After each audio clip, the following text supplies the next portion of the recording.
Get the little, sorry. Every day is Leo season for me. That was so funny. That little TikTok of that guy being like Cancer going into Leo with the Titanic theme song. That cracked me up. Okay. All right. I'm ready. Ready? Ready. 1, 2, 3. We made it, folks. We made it. We are in the fire now, baby. Well, technically, Saturday. Just about. Yeah. Yeah. We are recording this a couple days premature, but I feel like we're slipping into Leo energy, and we're still in that Cancer new moon as well. We're kind of right in a sweet spot. What do you think, Heather? Yeah, we are. And that Cancer new moon was interesting. But also I was watching a Chani Nicholas video today, and she said that we're in like between eclipses, which is there's a lot happening this week. I mean, I won't get too ahead of myself, but there's a lot happening that is very significant. And yeah, we're basically in between the eclipses that happened in April and the next eclipses that are going to be happening in October. And the April ones were Aries and Scorpio, and then the October ones are Libra and Aries. And so yeah, and the North Node and the nodes of fate just moved from Taurus and Scorpio into Aries and Libra. So there's like a lot of, not only are we entering Leo season and we just had the Cancer new moon and we're like halfway through the zodiac, but there's a lot that is significant of like we're entering a new phase this week in particular. It's very loaded. Yeah. Especially, it's really interesting as you were saying all this, Heather, and then I'm just thinking about how, and then symbolically, the sun is entering a fire sign, which like in nature, we talk about this a lot on the podcast, like sort of like there's a reason, right, that the signs are assigned elements, or that that there are 3 signs in water, 3 signs in earth, 3 signs in air, and then 3 signs in fire. And the cycles, there's a reason not all the fire, we enter all the fire signs at once, or like, like this, the cycles of going through these elements. It's so symbolic to usually, what's going on in the sky as well. And so you talking about all this like loaded sort of big change, big movements happening in the middle of us, or, in the peak of us going into fire, and like the halfway point of the astrological year, like you can't make this shit up, folks. But it's also like, yeah, in nature, a fire is like, why do a fire happens so that we can so that it can all be reborn, and we can have regrowth. And that like symbolically in nature, fire is just like such a force in what it cleanse, and in the way that it cleanses, right? It's like, we've talked about how all of these have their sort of their own force, but when you think of fire, how fast it is, how how ferocious it can be, how wide it can spread, the change that can really be made right now. The long-term effects of that is kind of what I'm gathering, like, from the universe. It's just really interesting, the energy we're in right now. It's exciting. We're burning it down. I love how you put that. We are burning it down. Yeah. And also this is like the first season after we've been through all 4. Like we're entering the 5th sign of the zodiac, so we've already been through an elemental cycle, of fire, earth, air, and water. This is the first. And just also the way, again, like, I'm paying so much more attention to this in a way that I didn't used to before, and the way the elements line up as well. Like water going into fire is really, to me, there could be really no other sort of lineup, because water is such an introspective, anytime we're in it, it feels like it's a very introspective time. What a beautifully symbolic thing that we go through this like energy that's all about introspection, kind of one-on-one time with yourself, checking in, and then we enter the element of fire, where we like, okay, we're burning it all down now that we've taken the time to be in the energy of like looking at things a little closer and contemplating things on more of like a water and emotional energetic level, and then to throw it all into the fire like this. It's really, really just yeah, it what am I trying to say? No, Gets my yeah. rocks off energetically. Totally. And I love how you put that. And not only that, but like going from Cancer, the most introspective, reflective, past oriented of them all, the most personal water sign. Then and it's ruled by the moon, and then going into Leo, which I would argue is the most expressive, the most, outward. It's ruled by the sun. I think that this is a really special transition from Cancer into Leo. It's like being the hermit to being the. Yes. And like that, like we were talking about how Cancer has a theme of being very nurturing, which I want to take the time to side tangent for a moment, Heather, because I meant to text you about this earlier, but then I decided against it because I was like, I'm going to save it for the pod. But I always like to, like, after we recorded last week's episode, the Kardashians comes out on like Thursdays, right when our podcast fun. episodes release. And so I was watching the latest I was watching the latest Kardashian episode, and there are so many moments that I'm realizing throughout the series that Kris brings this up, the other sisters bring this up, but how Khloe is such a good mother. And like they're all mothers and they all get their props from Kris, but there's like a special emphasis on Khloe. And like Khloe, this latest season, has even talked about it where she's like, I don't know, it's just like in my nature. I have a very mothering like nature. I'm constantly like worrying and wanting to like mother everyone. Hello, astrology. Yeah. And it was I was just kind of like, that's because you're a Cancer, bitch. We just discussed you on the pod. Oh my God. I love that. It's so funny to me that even she was like, yeah, I just have this very mothering way about me. And I was really thinking about that a lot this past Cancer season, and especially with this we're still technically in Cancer season, but also this Cancer new moon that we find ourselves in, that we're going to also still be that, or like be in that energy as we enter Leo, right? And Mother Nature herself, like the fact that nature is called Mother Nature and not Father, but some of the most vicious, scariest just like the literally the nature of Mother Nature can be really horrific and can be really like harsh and brutal, right? But there's like the whole point is that there's like it's about a cycle, right? And then there's a balance to that cycle.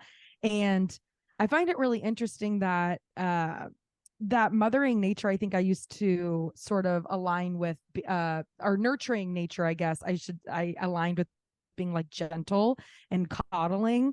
And I think there's something really symbolic of this Cancer new moon with this like idea of the mothering nature and the mothering nurturing that's happening, right? And that energy of also fire, and like the idea of like a mother bird, right? Sort of mother birds kick their little baby birds out of the nest, right? And it's like that seems really like harsh, but it's like the mama bird is doing it for their own good. They have to start learning how to fly, right? That whole idea that sometimes the mom can be, that mothering nature doesn't always, I think, mean being coddled. And there was such a balance I felt. And I don't know about you, Heather, in Cancer though too, especially in that cap full moon we had, where I did feel like my energy as a father was weirdly, it was like getting grounded, but in a gentle way. And then now that we're sort of entering into Leo, I can feel myself getting harsh with myself, but in a nice, it's all for the benefit of me. Like it's like I could feel myself getting a little like, we got to crack down on this, or like from a place of concern and from a place of like, I want me at my priority. I want me at the top of my list in terms of priorities. I want to take care of myself the way like my mom would if she didn't have to work and she could just be in full control, right? And it was an interesting hearing you talk about sort of what's to come and the energy we're about to find ourselves in. I'm like, that there's nothing more sort of Mother Nature to me than sometimes like the harsh reality of like, we got to burn it down. I don't know. It just all feels very loaded and very hand in hand. And I'm looking forward to the energy. Yeah, no, that's a really good point. Like, yeah, sometimes tough love is important too, and definitely a theme of Cancer, I think, and in a higher expression of Cancer. You can't just coddle constantly, right? I think in like, whereas like my Piscesness, and I think water can have the reputation maybe of being like soft, it's like The idea is water also knows how to like go with the flow and get around really hard things or through hard, tough situations. Water is able to bend and sort of like defy the rules of physics, right? Is like the funness. And I think that Cancer is one of those that where the water is, I don't know, it's something about Cancer that is a very like, it's a very introspective and Mother Nature. There's a cleanse. There's like a cleansingness to Cancer that I've really enjoyed this season. Yeah, I don't know. It's been a wild time, and we're still in the. I think we're still in that. We're still obviously in Cancer. We're at the very end of Cancer, but we're still taking the Cancer new moon with us. And I'm just really excited to burn it down in Leo, baby. Totally. And I like what you said. I think that Fire, I think, more so gets the reputation for like being a daredevil or like putting yourself in, you know, insane situations. But honestly, in my experience and from like the people I know, the people who are super watery, like one handle stress the best or like can just like handle the most insane situations unlike anyone else with like just so much strength and poise a lot of the time. And then I also like wonder sometimes though if like water like subconsciously attracts that or something. Or like I was literally just about to say, Heather, as you were saying that, I was about to make the joke and then I bit my tongue and I should have just made the joke, but I was like, more or less due to like, I think water, I think there is like an attraction to it or almost like a need of like water thrives when there's like a problem. Yeah. To sort of I like wonder. Yeah. Be an anchor for or like, or totally. I don't know. No, I wondered about myself sometimes. And I'm not even a water sign, but yeah, no, like I feel like sometimes I'm like, Heather, did you create this situation? Like, what? Yeah. Just to spice things up a little, like.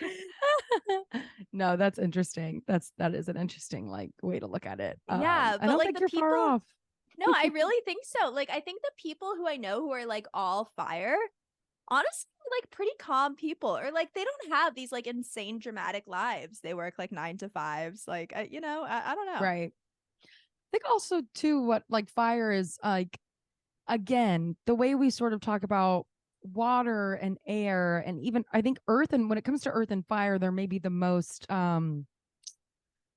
like themselves. It's not so much like what I really love about those signs is that I think we get a lot of authenticity from them. And not that you don't get that from like water and air, but again, like I think water and air are a little able more to like be in flow, like sort of assess blend the situation. And Yes. Whereas like, but what we love, or at least I think most people do love about fire and Cap, is that they're or Cap.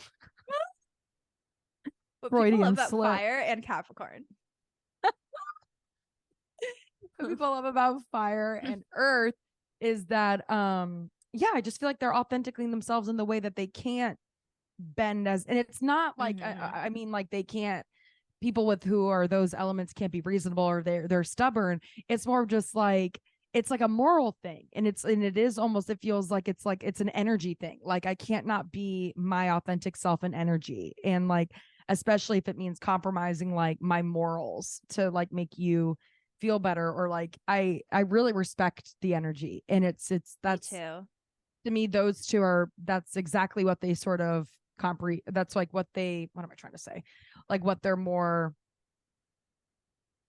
Jesus Christ, what am I trying to say, like what they're made up of. Yeah.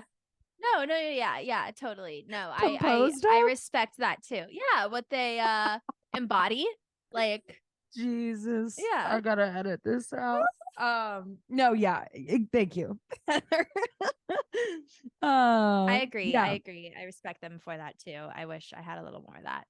But that's like my point, is that it's not like they're just like there to like stir up trouble, or like, right, oh, because they're a fire sign they're gonna go off. A lot of like, yeah, like what you said, a lot of the fire signs I know are like the friendliest or get along with a lot of people, or are very outgoing, have a lot of like friends. But I think that's just it. It's like, this is the energy, you're either gonna like it or you don't. And that's sort of like, so there's, and I think fire has such an at peaceness with themselves, where I think water can tend to be, and even air can tend to be more like, this is the energy. Are you sure you like it?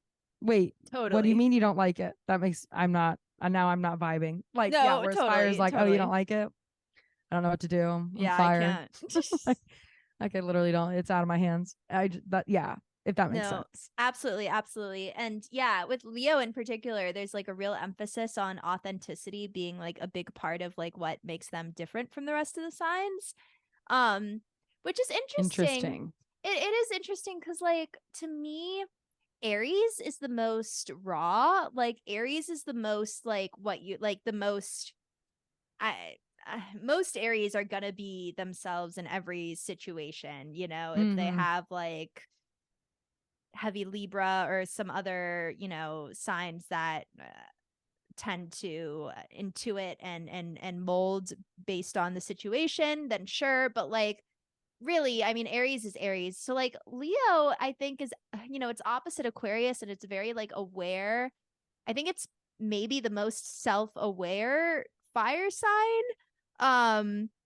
But yeah, but I guess like the authenticity is more in, I don't know. I feel like it manifests kind of differently than Aries. I don't know if you have any thoughts on this, but like to me, like the Leo sense of authenticity is sort of like in like the little quirks of the personality expression or like the playfulness or like that sense of like childlike energy. Yes. Yeah, does that make sense? It does. Not to say that like Aries isn't fun or doesn't know how to be. Oh no, exactly. No, like, I would never say that. I do think there's a little more like a self-seriousness to Aries in terms of maybe Sag and Leo, respectfully. Like I more mean like I think the way, yes, Aries manifests its fire is a little more of like, I don't know what I'm trying to again, it's also the very first sign. So like we've talked about this before, where I think Aries can be a lot like the rep is a lot more like self first, like making itself a priority. And I think that's sometimes where like the self-seriousness can come in. Whereas Leo is like, just it feels like it's a little you know, it's the second one kind of in the same way like the middle child. Well, it's like I got the intense older sibling that is Aries, and then I have the fun little shithead Sagittarius right behind me. But like I feel like Leo kind of finds that balance of like, well, I need to express myself like Aries, but I still need to be the fun one like Sag. So there's almost like it's like it falls in the middle of the fire signs too, in the way that our astrological calendar works. And like, so to me, that's kind of like where I see it. It's almost like these middle elements are almost kind of like the middle children. Whereas like even with Pisces and Scorpio, I feel like those two are more on the intense for the water signs, and Cancer kind of falls in that middle. With Earth, I kind of more view Capricorn.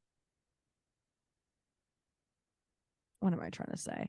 I guess I more see Capricorn and Virgo as like, well, then yeah, that would make Taurus the middle. I was thinking for Earth, I saw it differently, but I mean, like, yeah, I feel like actually, I guess I more want to say I see Capricorn and Virgo being more alike, and that's maybe why they're on like the end of the spectrum, I and agree. then Taurus falls in the middle because it's, if that makes sense. And then for the airs, I'm like, well, while I'm here, I feel like, I don't know. I feel like Gemini almost falls on one end for air of the spectrum. And then Libra, again, kind of similar to the Earth. I feel like Gemini and Libra have a little more similarities, which puts Aquarius more like in the middle. That's just kind of an interesting way to look at it though. So it doesn't, to me personally, I don't know if it applies to all the elements, but there is almost like a middle ground with all of them in a way. Yeah. And there's one that's like a little different or a little bit of both. If there's not two extremes, I feel like one is then a little bit of both. But if there are two alike, then there's like one extreme. And that's my logic, and it's science, and it's backed by NASA. So listeners, tune in with your questions. But yeah, I have the Bible on it, on what I just said. I wrote the textbook for it. And real quick, while we're here, Heather, while I'm addressing the listeners before we get too ahead of ourselves, just want to say happy we're right in that sweet, speaking of middle, we're right in like the sweet middle of Cancer going into Leo, but taking some big Cancer elements with us. So listeners, like we said, we've got some big old transitions along the way. Just tighten your seatbelts, but it's gonna be fun. It's gonna be like Harry Potter and Ron when they take the car in the Chamber of Secrets. That's how we're getting to school this season. You know what I mean? Like it's Harry not. Potter's a Leo. You see how this is exactly what I'm talking about. As are all Gryffindors, I hear. Yeah, right. Gryffindor is so Leo. Gryffindor is isn't Leo like the lion symbol? Right. Yes. Yes. Okay. So literally Gryffindor looks just like it. Yeah, so no, funny. Gryffindor is so Leo. But what's Jesus Christ, oh no. The name of the author, J.K. Rowling, she literally wrote it with the intent that Harry's a Leo. Like and then made the and Gryffindor his symbol. birthday is in That's right. It's documented always in the book, and it's because that's always like when he's heading to Hogwarts. It's like always and his birthday in the Hermione summer. is a, can you guess? I was about to say Taurus. You're not far off. She's got to be a Cap, right? Virgo. She's a Virgo. Because they're the smarty pants of the bunch. Virgos like to be the know-it-alls, and that's what she gets called. Damn it, that should have been my first guess. No. And then is Ron would almost strikes me as a Pisces. I want to say you're right. I can't remember that one totally, but I think you're right. Or I don't want to call Ron an Aquarius, respectfully to the Aquarius men. But I almost do feel like he could either be, or maybe Cancer, if not Pisces, possibly Cancer. But then I guess I would put his birthday kind of close to Harry's. I forget when it is. My point is, sorry, it's gonna be a fun transition. No.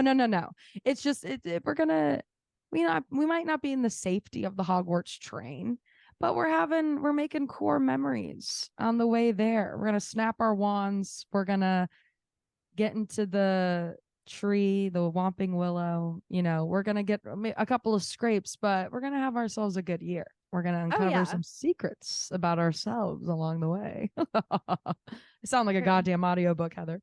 And with that, our co-host, Heather Cunningham, just gorgeous inside and out. A Leo rising, might we add. So really going to be feeling herself this season. And that goes for all of you with fire placements. We're about to expect that element in your chart to sort of be lit up on the tree. That is your astrological map. And it's me, Miranda, with all the science and NASA to back me up. Indeed. That's your little sidekick, Heather. You're also your co-host. An honor to be here and in your presence. Missed you, listeners. We're having ourselves a Leo. What the fuck is going on with me? I'm like blah blah blah who blah blah blah. I start we haven't snoring. recorded at night in a while. I feel like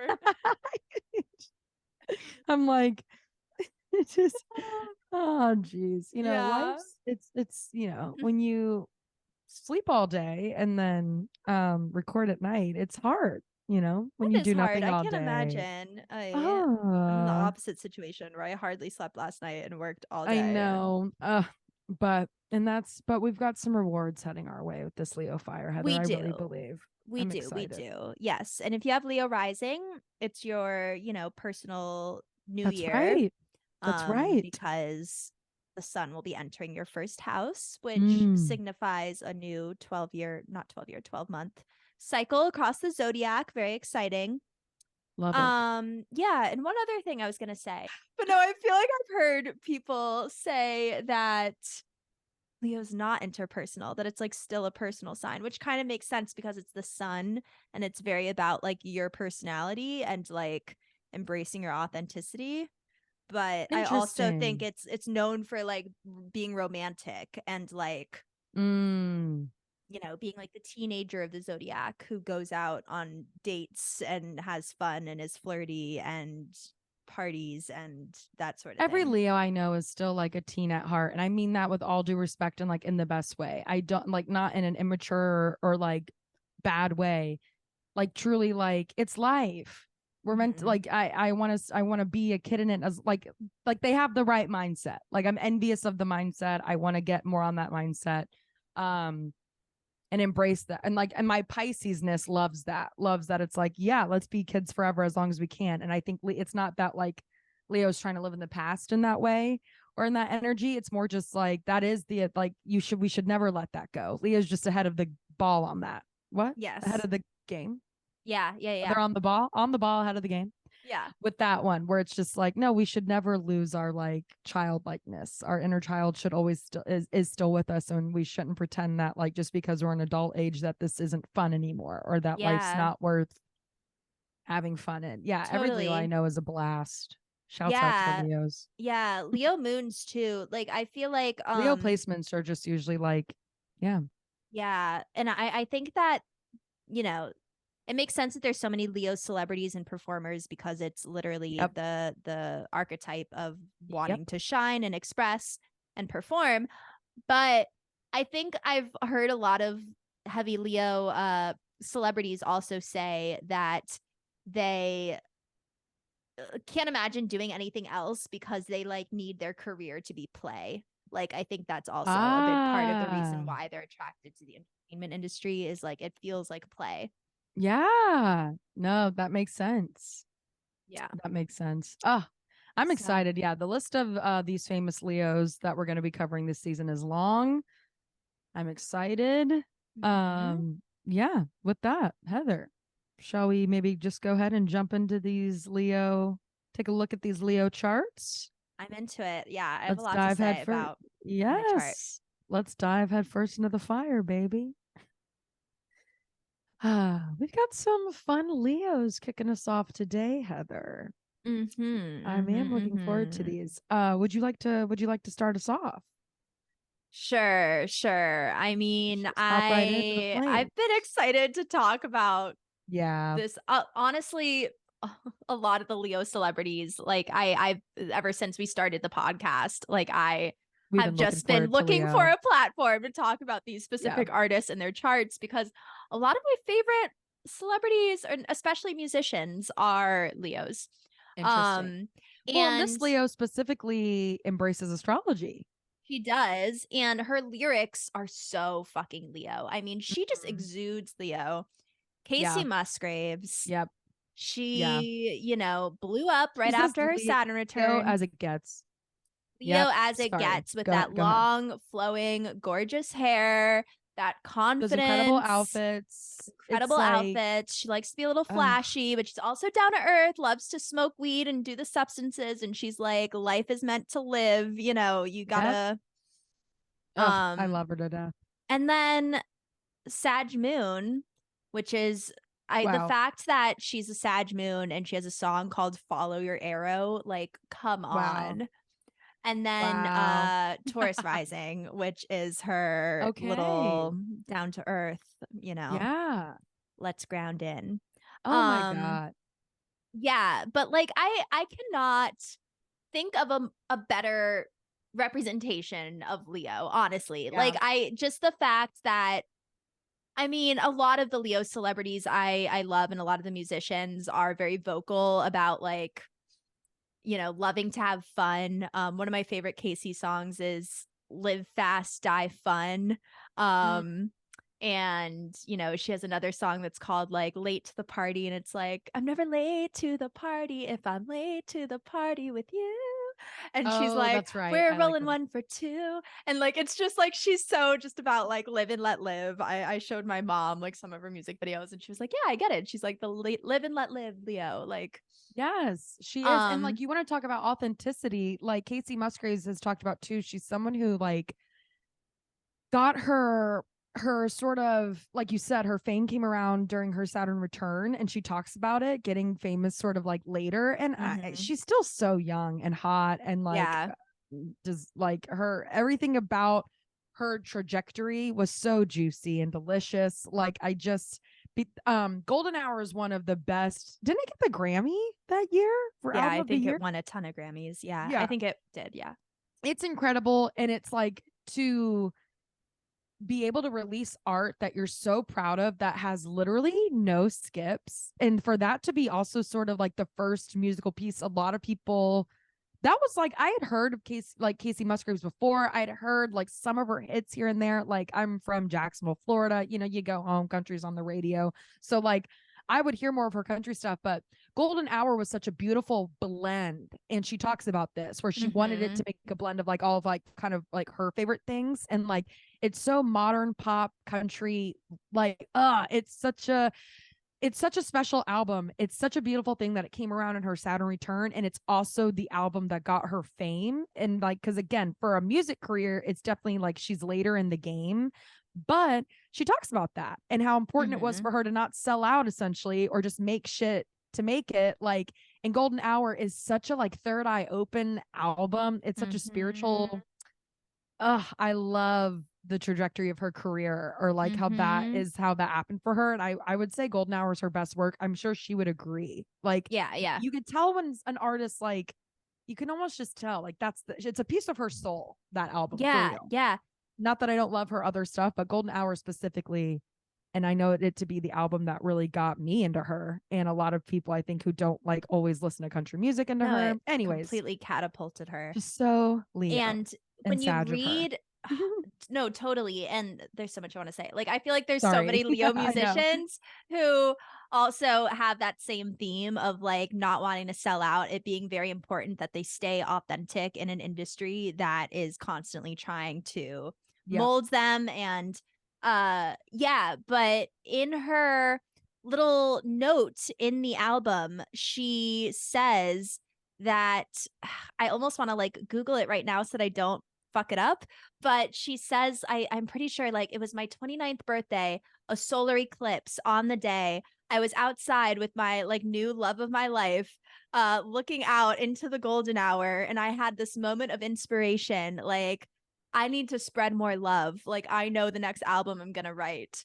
And that just like kills me, because it's like her Saturn return, her birthday fell on a solar eclipse as a Leo. She's like outside, like taking in the rays, and just has this inspiration of like, I need to spread love. Like, how fucking and what a way to Leo and poignant is that? And connect with people in a way that you know how, and in a way that you can get to express yourself. Like, I also feel like Leo's so about like human to human connection in a way that, like, I don't know, in terms of like my experience with Leos at least. And like, what a beautiful thing to want to spread. And then also like, it's like she had love in her intention. She had love in her heart. She had love in how she wanted to express herself and to like spread more of it. And then she was rewarded with a fucking Grammy and like blowing up. Like, the universe could not have rewarded her more. What a spiritual bitch.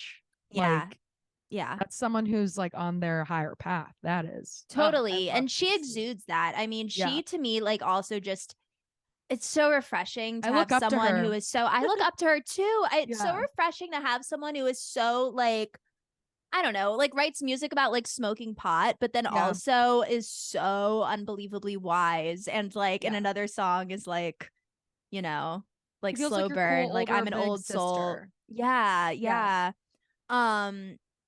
She's so incredibly amazing. Like, what a gifted songwriter, storyteller, star, performer, singer, voice of an angel. Just pure. I'm gonna listen to Golden Hour on vinyl after this, Heather. I love it so much. I listen to her all the time. If I'm in a sad mood, Jake's always like, I heard you turn on Kacey and take a shower. I'm like, I was crying earlier today. There's no skips on that album. No, there really aren't. But also really perfect. Her other albums are worth getting into. Like Pageant Material has some. Yeah, they're all. She's just been. It's just that Golden Hour was really like, as a whole, master. I'm so happy it got the recognition because it deserved it, and like it was just like the whole thing was a masterpiece. It really was. Like, absolutely. She continues to put out absolutely what I deem as hits. But how crazy too that like, so during her Saturn return, she falls in love. She was like, I don't really ever think I'm gonna get married. Like, that, I never really thought that was me. That's very Sag moon of her. And then she like falls in love and gets married very quickly during her Saturn return. He provides the inspiration for Golden Hour. And then the very thing that catapults her to like mega fame, like mainstream household name, is the same thing that like ends up being sacrificed. It's like, like, I think also, because she got so famous. Yes, I'm so sick of this theme though, Heather. That's so I know, it's so annoying. That up really quick, not to get like too into it and too on I'm gonna bring it into the chart too, but yes. Amazing, because I know we talked about Ariana Grande not too many episodes ago, Cancer, but she's going through a public divorce right now. with her husband, who was like not a nobody, but like, well, I mean, not famous, like a real estate agent, someone she like knows from childhood, I think. His name's Dalton Gomez. And like there's room, of course, these are rumors, but like the sort of the story is that he didn't understand her level of fame until he was like really in it. And I'm just like, really? You didn't? She's Ariana fucking Grande. And that's like the same story with Taylor Swift and Joe Alwyn, is that like that's like, again, like sort of, and I'm just like, there's such a theme too, I feel like, where these men are really attracted to these fiery women who have these huge lives and burn really bright. But then it's like, I don't know. They get too close to the flame and it all, yeah, it changes. Cause like same with Taylor, a lot of her, like, she wrote 6 albums essentially. No, like 4. Like 4 of her albums have like Joe all over them. And 5 of her albums, excuse me. Half of her discography has like Joe all over them. And yet here they are having like a huge public breakup. And I'm just like, it's just interesting that this keeps being a theme for these mega stars. But I'm like, yeah, anyone who thinks they can hold these fire signs down, especially, I'm like, praise be, if you're not prepared for I know. It Go does. on, It Heather, go seems on. like impossible. Yeah. He wants a breadwinner. He wants your dinner. But yeah, no, but it's very interesting looking at the chart too. Oh my God. This chart is like so on point. So like the sun in Leo is in the 5th house, Leo's house, forming a trine to innovative Uranus and very spiritual Neptune. And then she has the moon in Sagittarius in the 8th house, which is Scorpio's house, which often represents, like, unfortunately, endings and going into the depths and transforming through that. And a lot of astrologers say that it's like a house of divorce. I don't really like to look at it that way, but there is something to Scorpio in the 8th house and the symbolism of that energy and needing to like go to the depths and embrace the darkness and come out the other side transformed. So that is in the chart. And then she also has Jupiter in the 1st, which is Sagittarius's planet of like expanding bigger and better. And like, I can see the highest heights for myself in the 1st house of like her identity. And then the Taurus rising that actually allows her to like sit down and write songs and do the work. Wow. So you feel like yeah, all three, her big 3 are like clearly represented in a lot I of think what so. you And like. the house placements and just the whole way the chart is built is, yeah, I think like so it makes so much sense. Wow. That's Um wild. yeah. Wild. She's very, very fiery.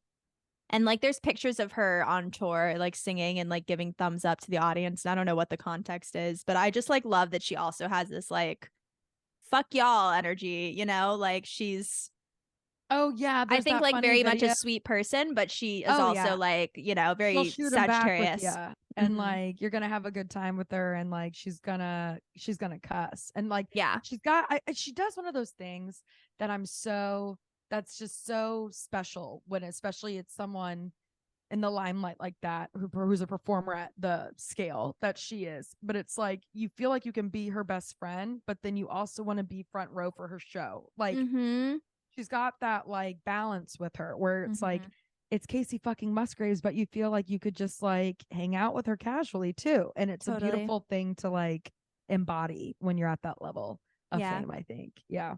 Yeah, no, she seems so down to earth and real. And yeah, I want to be her friend. Come on the pod, you, Kacey. Yeah, be our bestie. Let's talk about the stars.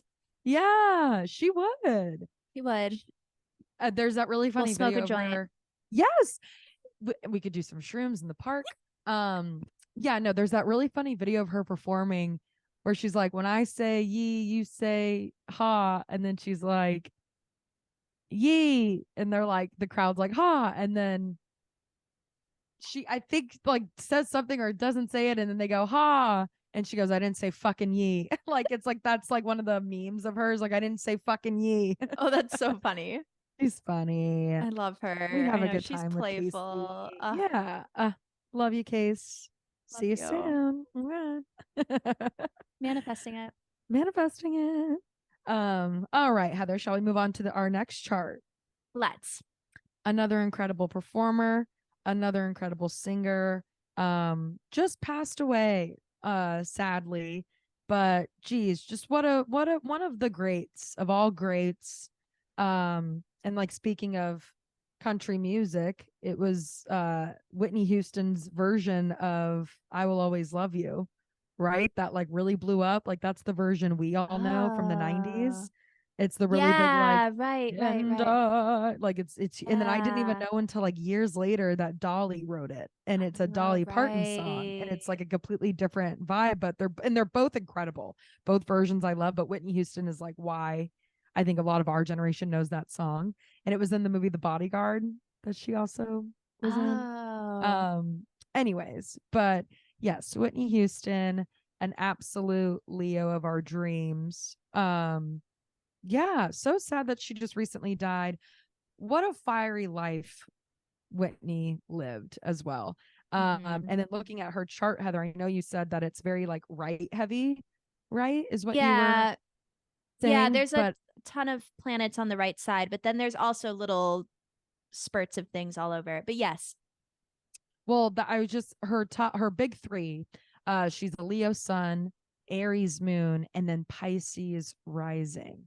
And I know that whenever Whitney Houston gets brought up, uh, people love bringing up like her very publicly abusive relationship, and then also her drug dependency and the issues she had, and then seeing that Pisces rising with that double fire. I know it's funny too because Kacey we just covered is a Leo sun with Sag Double moon, fire, I was gonna say, yeah. but then has that Taurus rising where I think like going about her fire and the way she goes about it, right? Very different than someone who's at that level of fame and well, even bigger level of fame and stardom for a much longer trajectory in the public eye like that, but then also has a Pisces rising. And we see that escapism when you look Mm-hmm. at just like, historically Whitney's life and then also in this chart, it feels like, correct me if I'm Yeah, wrong, no, Heather. absolutely. You're so right. But yeah, I don't know if like judging by her chart, Heather, if you're able to like if there's red flags in the sense of like, oh yes, this is like an escapist chart, or like this is someone who's gonna be put through a fucking blender, essentially, and then come Yeah. out on fucking top. I'll tell you what, but Yeah. not to It's a put you on the really spot. no, no, no, no. It's a really dynamic chart. It's really interesting. So there's like all these grand trines going to the midheaven. So if you're looking at it, you can see that there's like all these blue lines forming an exact triangle, which is like ease and harmony. And if you have a grand trine, it's three separate parts of your chart getting along very harmoniously, easy flow of energy, things just like happen really easily. And so for Whitney, Sun and Mercury, or sorry, Sun and Venus in Leo is trine the midheaven, which represents the career and your public persona. Then that trines the moon and Jupiter together in Aries. And Jupiter already amplifies and makes things bigger and grander and might I say Ah, even luckier. So there's this grand trine of Sun and Venus, Venus also being a lovely, benefic, they say, like a easy planet. So Sun and Venus together in Leo, trining the midheaven career point in Sagittarius, trining Moon and Jupiter in Aries in the first. I mean, that is like gold. That is like wow. ease with career, like you express and things just happen. And like as long as you're creative and expressing, the rest comes naturally and things Wow. happen very easily. The other parts of the chart, there's also all these red lines, like a lot of oppositions, which I think is like more struggle when it comes to the more personal life, private stuff. Mm, So Pluto, which is Scorpio's planet, that's like intense power struggles, notoriously the most difficult planet, is right on her right. seventh house of relationships, right on the descendant next to Mercury, a personal planet, in opposition to that Pisces rising. I think that's probably the most difficult aspect in this chart.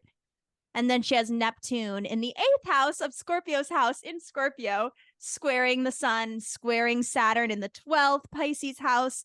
So there's like, I know I just said a lot, but there's like ease and harmony when it comes to creativity, self-expression, public persona, the fire areas of the chart. And then there's this like really intense deep turmoil when it comes to the earth and water, more private parts of the chart.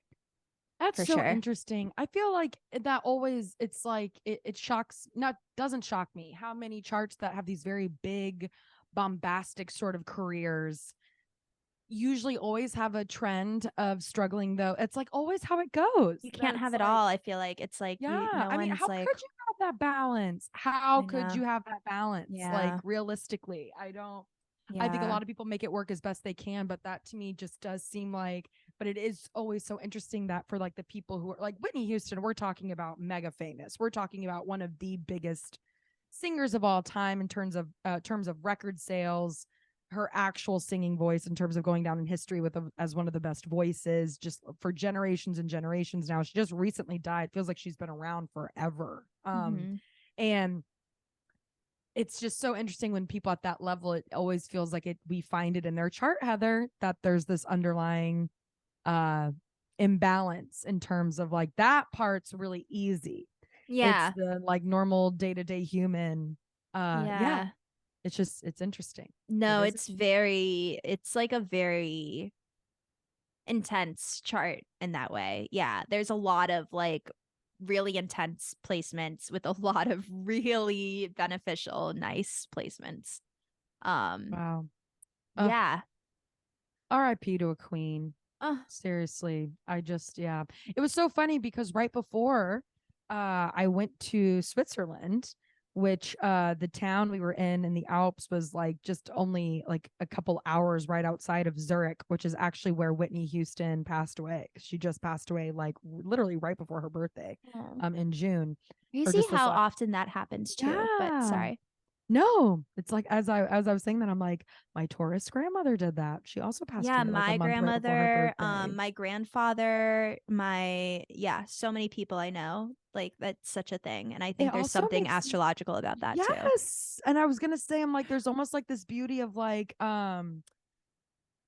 a lot of people who believe in, or a lot of the beliefs behind reincarnation, there's this idea behind it that there's like a 40-day or a 30-day sort of spiritual period after passing away where your energy is still remains on earth before fully like next leveling to your like next life or Okay. whatever. Yeah, I don't know yeah. if I'm saying this right. That also might even just be a Christianity thing. I'm like, what is 40 it? What is days, Easter about right. again? Well, no, that's Whatever. interesting though.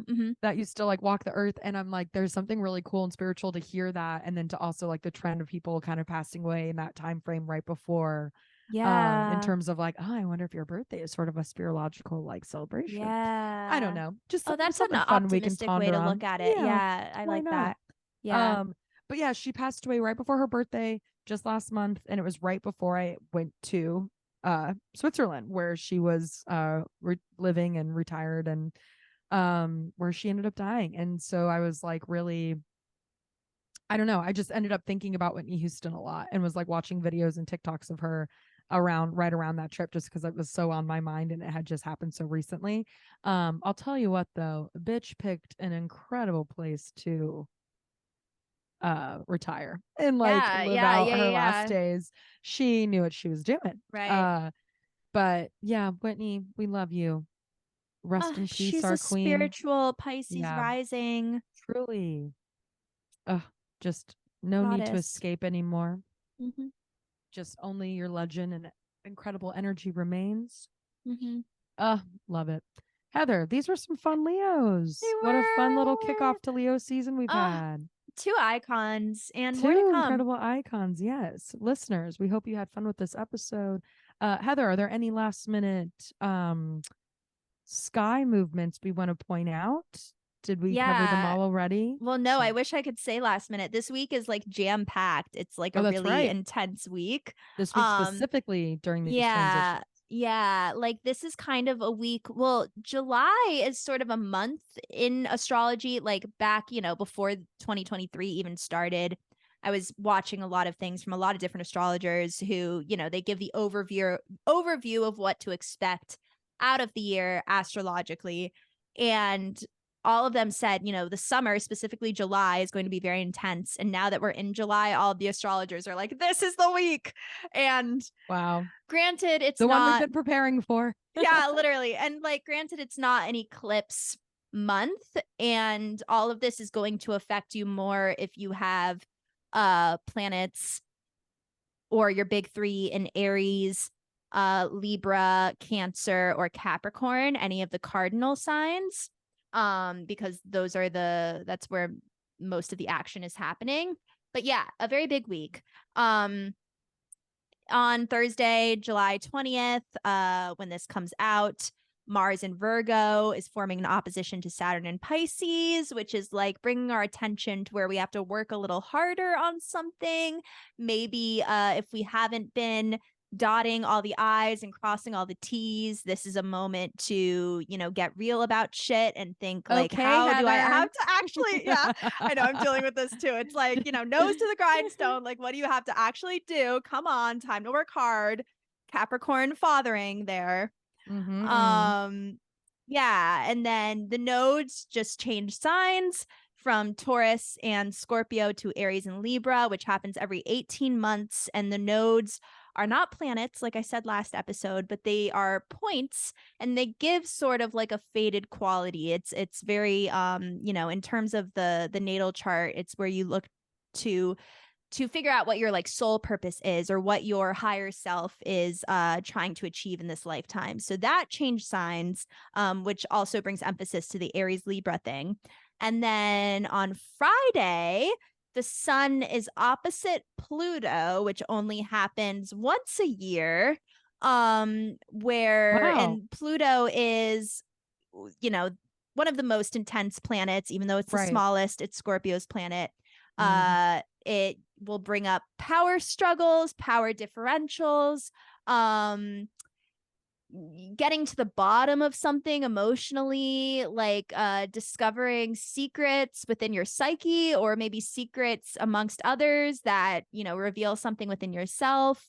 All of that, very intense energy there. And then shortly after that, the sun enters Leo, and Venus starts retrograding until September 4th. So Venus has been in Leo, and it's about to go backwards all the way until September. And yeah, so, and Venus, is all about beauty, what we find attractive, our values, how we love. So, hot they're girl saying, summer. yeah, hot girl summer. That's why it's like everyone's saying it's the summer of love. Venus, being in Leo for an extra long ass time. Yeah. But yeah, with Venus retrograding, a lot of people like to say like, oh my God, problems in relationships, but I don't really see it that way. I think it's just like becoming more clear on how you want to love, how you want to be loved, and yeah, how you want to feel like hot like a Leo, or like just like have fun and love yourself in that Leo flashy way, but also authentic, childlike way. Yeah. I'm so excited for Leo. Yeah, that's it. I'm excited too. Jesus, Heather, we've got so much fiery on the summer, fiery week, but I love my fire. Yes. And real quick too, just for the listeners, Heather, if people wanted to like read up more on this week, do you recommend a specific, like, obviously our podcast, but like, do you recommend a specific, I know you talk about this, excuse me, often, but just as an extra like punch for the readers, because I'm also asking for me, because I think I'm gonna want to look up this week a little more, be more in tune with it. But yeah, what do you recommend?